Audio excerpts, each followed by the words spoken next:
Aujourd'hui, les réseaux sociaux, c'est incontournable. Incontournable. Incontournable. C'est vrai, il y a la monétisation, mais moi, je pense que les entrepreneurs ne devraient pas forcément viser la monétisation. Si vous êtes peut-être un créateur de contenu tout court, vous pouvez viser la monétisation. Vous pouvez, par exemple, produire des contenus qui plaisent aux gens, mais qui ne sont pas forcément intéressants pour votre cible, pour votre public cible. Alors que, enfin, si vous êtes dans le domaine du business, de manière générale, vos contenus n'intéressent pas les gens.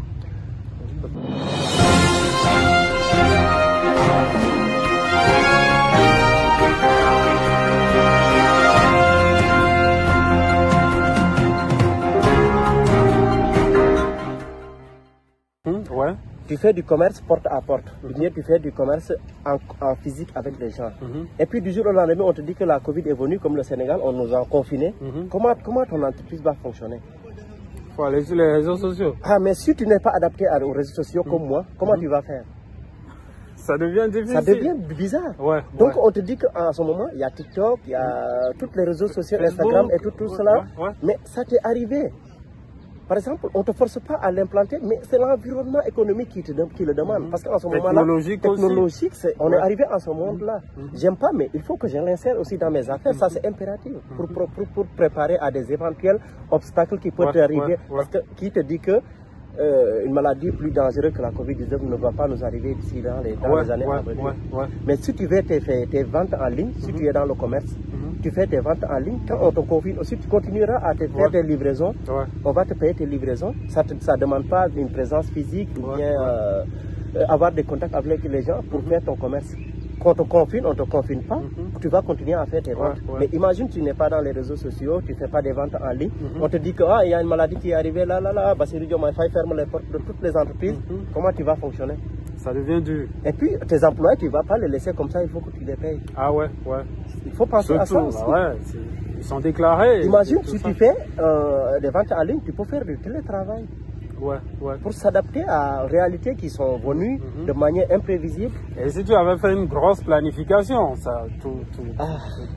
alors que tu viens à peine de démarrer, ça devient dur. Une faillite commence. Ah ouais. Oui, parce que si c'est le début de la fin. Si tu restes 1 mois, 2 mois, 3 mois, tu payes tes employés et que tu reçois aucun revenu aussi. Il faut vite chuter.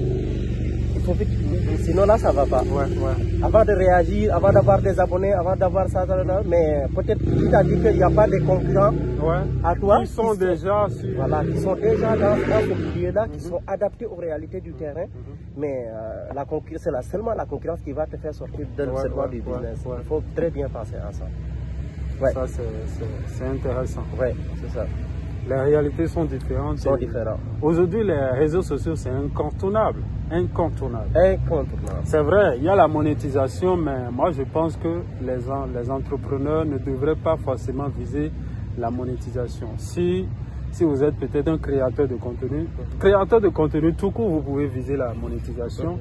Vous pouvez, par exemple, produire des contenus qui plaisent aux gens, mais qui ne sont pas forcément intéressant pour votre cible, pour votre public cible. Alors que, enfin, si vous êtes dans le domaine du business, de manière générale, vos contenus n'intéressent pas les gens. Mais les gens aiment plutôt tout ce qui est amusant, tout ce qui touche à la distraction. C'est plus facile d'avoir des abonnés, des vues là-bas, alors que quand tu parles sérieux, tu t'adresses à un public un peu plus restreint, mais tu pourras vite closer des gens. Oui, ça c'est vrai. Et puis je pense que... On n'a pas forcément beaucoup de vues, beaucoup d'abonnés, mais on a des vues de qualité. On a des gens de qualité qui suivent et ce sont des gens qui font partie de nos cibles. Ça, c'est plus intéressant. Moi, si je parviens à le faire aussi, ça va être un compte ou bien des comptes pour l'entreprise. Pour mettre en place mes produits, pour ma clientèle et tout. Je n'ai pas visé la monétisation parce que je ne sais même pas comment ça se passe. Moi, tu vas peut-être l'apprendre avec le temps. Peut-être avec le temps. Je vais faire des investigations là-dessus. Je vais faire des investigations parce que je ne les maîtrise pas beaucoup. On m'invite parfois sur des panels de TikTok. Je réagis comme ça, mais Je l'ai créé, mais je ne sais pas comment on fait la monétisation, comment on fait certaines publications. Mon compte TikTok, je pense que je n'ai jamais publié là-dedans. Je fais mes publications sur Instagram parce que pratiquement c'est les réseaux sociaux que je suis le plus. Et puis c'est des affaires de ma passion, le sport, le football que je mets là-bas, mais pas des trucs de produits. Ah ouais, je rappelle que tu es l'entraîneur de l'équipe nationale du Saguenay. Malheureusement, j'ai perdu en finale. Des Sénégalais installés au Saguenay. C'est ça, il faut être. J'ai perdu en finale hier. J'encourage mes joueurs. Je félicite les Ivoiriens qui ont été plus forts que nous. Ouais.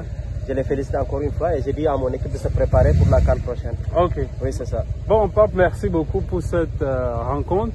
Est-ce que tu as quelque chose à dire, un mot de la fin, quelque chose que tu pourrais, un message que tu pourrais adresser à ma communauté et aussi aux entrepreneurs débutants?